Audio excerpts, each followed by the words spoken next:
ஏக இறைவனின் சாந்தியும் சமாதானமும் நம் அனைவர் மீதும் உண்டாகட்டுமாக.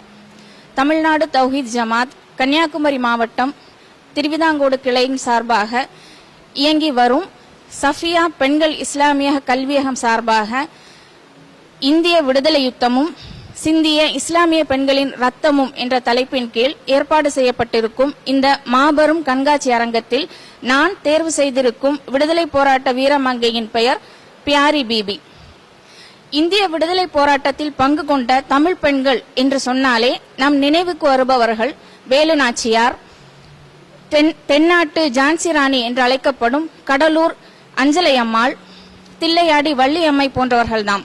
ஆனால் இவர்களுடைய தியாகத்திற்கு சற்றும் சளைத்தவர்களாக இல்லை விடுதலை போராட்டத்தில் பங்கு கொண்ட இஸ்லாமிய பெண்மணிகள். அவர்கள் தன்னுடைய நாட்டிற்காக போராடிய காரணத்தினால் பல்வேறு விதமான இன்னல்களுக்கும் துன்பங்களுக்கும் ஆளாக்கப்பட்டார்கள். அவர்களுள் ஒருவர்தான் தமிழ் பெண்ணான கரூரை சார்ந்த பியாரி பீபி. இவர் 1922ஆம் ஆண்டு திண்டுக்கல்லில் காவல்துறை அதிகாரியாக பணிபுரிந்த சையத் இஸ்மாயில் என்பவருக்கு மகளாக பிறந்தார். இவர் அடிப்படையிலேயே ஒரு சுதந்திர போராட்ட வீரமங்கையாக இருந்த காரணத்தினால் தன்னுடைய துணையையும் சுதந்திர போராட்ட வீரராகவே தேர்வு செய்தார். இவருடைய கணவர் விடுதலை போராட்ட வீரரான கரூர் நன்னா சாஹிப். இவர்கள் திருமணத்திற்கு பிறகு இணைந்தே சுதந்திர போராட்டத்திற்காக போராடினார்கள். இவர்களுடைய திருமண வாழ்க்கையை பொறுத்தவரை இணைந்து வாழ்ந்த காலங்களை விடவும் சுதந்திரத்திற்காக போராடியதால் பிரிந்து வாழ்ந்த நாட்களே அதிகம் என்றே வரலாற்று குறிப்புகள் சொல்லுகின்றன. அந்த அளவிற்கு தன்னுடைய வாழ்க்கையை, குடும்ப வாழ்க்கையை தன்னுடைய நாட்டிற்காக செலவு செய்தவர்கள் இவர்கள்.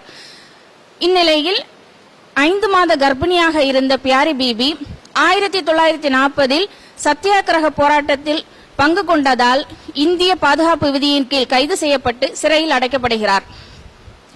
சுதந்திர போராட்டத்தில் பங்கு கொண்ட வீரர்களை கைது செய்து சிறையில் அடைக்கும் பொழுது ஆங்கிலேய அரசு அவர்களுக்கு என்ன விதமான கொடுமைகளையும் இன்னல்களையும் கொடுத்திருப்பார்கள் என்பதை வரலாறுகளை படிப்பதன் மூலம் நம்மால் தெரிந்து கொள்ள முடியும்.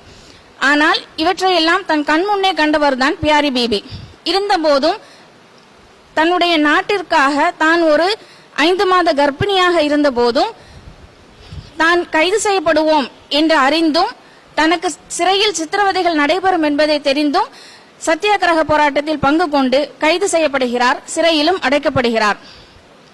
அங்கே ஆங்கிலேய அரசால் இவருக்கு கொடுக்கப்பட்ட பல்வேறு விதமான சித்திரவதைகளின் காரணத்தினால் சிறையிலேயே இவருக்கு கருக்கலைப்பும் ஏற்பட்டு விடுகிறது.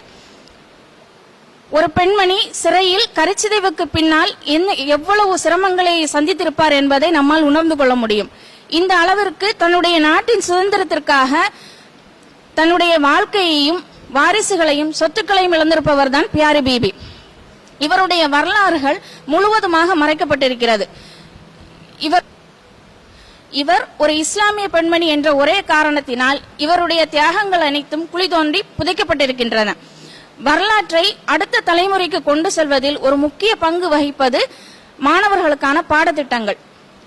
இந்த பாடத்திட்டங்களில் தன்னுடைய உடலை காட்டி நடித்து கோடி கோடியாக சொத்துக்களை குவித்து வைத்திருக்கும் ஒரு நடிகைகளுடைய வரலாறுகள் புகுத்தப்பட்டிருப்பதை நாம் காண்கின்றோம். ஒரு நடிகையின் வாழ்க்கை வரலாறை படிப்பதன் மூலமாக மாணவர்கள் என்ன விதமான படிப்பினையை பெற்றுக்கொள்ள முடியும்? ஆனால் உண்மையிலேயே சுதந்திர போராட்டத்திற்காக தன்னுடைய ஒட்டுமொத்த வாழ்க்கையும் இழந்திருக்கக்கூடிய தமிழ் பெண்ணான பியாரி பீபி போன்றவர்களுடைய வாழ்க்கை வரலாறுகள் தான் உண்மையிலேயே பாடத்திட்டங்களில் பங்கேற்க தகுதி பெற்றவை. இதனை தமிழ்நாடு அரசின் கல்வித்துறை முன்னெடுத்து இவர்களை போன்றவர்களுடைய வாழ்க்கை வரலாறுகளை மாணவர்களின் பாடத்திட்டங்களில் கொண்டு வர முன்வர வேண்டும். புதைக்கப்பட்ட வரலாற்றுக்கு புத்துயிர் கொடுப்போம், வரலாற்றை கற்போம், மற்றவர்களுக்கும் கற்பிப்போம். அஸ்ஸலாமு அலைக்கும் வரஹ்மத்துல்லாஹி வபரகாத்துஹு.